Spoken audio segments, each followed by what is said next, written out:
Everyone আসসালামু আলাইকুম। কেমন আছেন আপনারা সবাই? আশা করছি অনেক বেশি ভালো আছেন। আজ আমি আপনাদের সাথে কিশোরগঞ্জ জেলার ঐতিহ্যবাহী একটি পিঠার রেসিপি শেয়ার করব। আশা করছি আপনাদের কাছে অনেক বেশি ভালো লাগবে। কিশোরগঞ্জ জেলার মানুষের এই পিঠাটা অনেক বেশি ফেমাস। একদম বানানো এত সহজ যে একবার খাবে বারবার খেতে ইচ্ছা করবে এই পিঠাটা। তো পিঠা তৈরি করার জন্য কি কি লাগছে আমি একটু দেখিয়ে দিচ্ছি। এখানে আমি একটি মিক্সিং বলে নিয়ে নিয়েছি এক বাটির মতো চালের গুঁড়ো। আর এখানে দিয়ে দিচ্ছি আমি 3 টেবিল চামচের মতো গুঁড়ো দুধ, আর দিয়ে দিচ্ছি হাফ বাটির মতো গুড়। আর এখানে আমি হাফ বাটির মতো দিয়ে দিচ্ছি ফ্রেশ নারকেল কুড়ানো।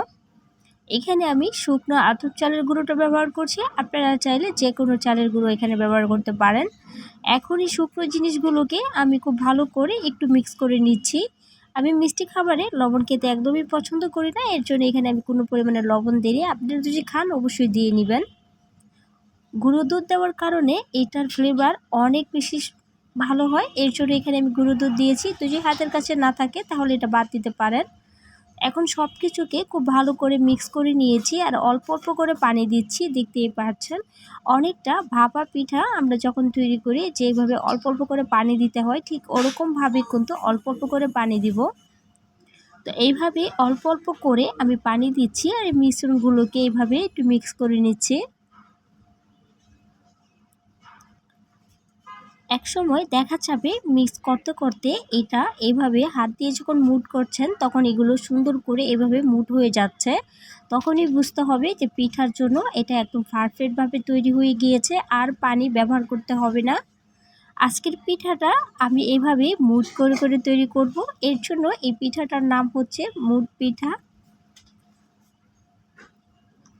তো দেখতেই পাচ্ছেন আমি পিঠাগুলোর কিভাবে শেপ দিচ্ছি। জাস্ট এইভাবে হাতের ভিতরে নিব, আর এভাবে মুট করব। মুট করলে এই সুন্দর সুন্দর পিঠাগুলো তৈরি হয়ে যাবে। এর জন্যই ভিডিওর শুরুতে বলেছি একদমই সহজ এই পিঠাগুলো বানানো। তো এইভাবে একই প্রসেসে মুট করে আমি প্রত্যেকটি পিঠা বানিয়ে নিয়েছি, আর দেখতে কতটা সুন্দর দেখা যাচ্ছে। এখন আমি এরকম একটি স্ট্যান্ডার্ডের ভিতরে পিঠাগুলো দিয়েছি। এখন এগুলোকে আমি বয়েল করব। এর জন্য পানিটা আগে থেকেই বসিয়ে রেখেছিলাম, বলক চলে এসেছে। এখন স্ট্যান্ডটাকে বসিয়ে দিচ্ছি শুধুমাত্র 15 মিনিটের জন্য।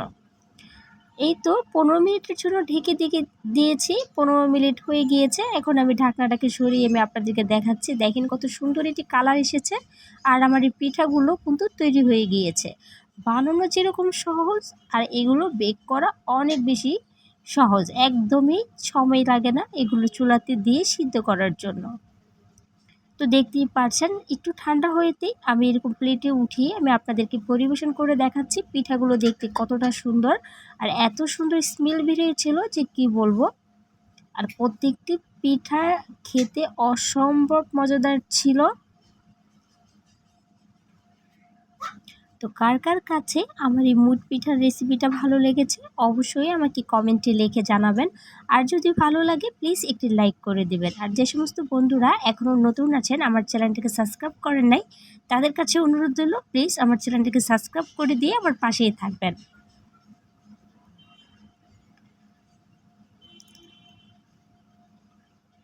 আমি একটি পিঠা আপনাদেরকে ভেঙে দেখাচ্ছি যে ভিতর দিকে কীরকম ছিল।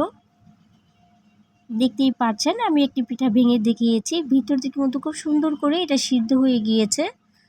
আমি শুধুমাত্র 15 মিনিট এটা চুলার উপরে রেখে সিদ্ধ করেছি, এর বেশি একটুকুও টাইম লাগে না। তো আজকের ভিডিওটি এ পর্যন্তই। সবাই ভালো থাকবেন, সুস্থ থাকবেন। আল্লাহ হাফিজ।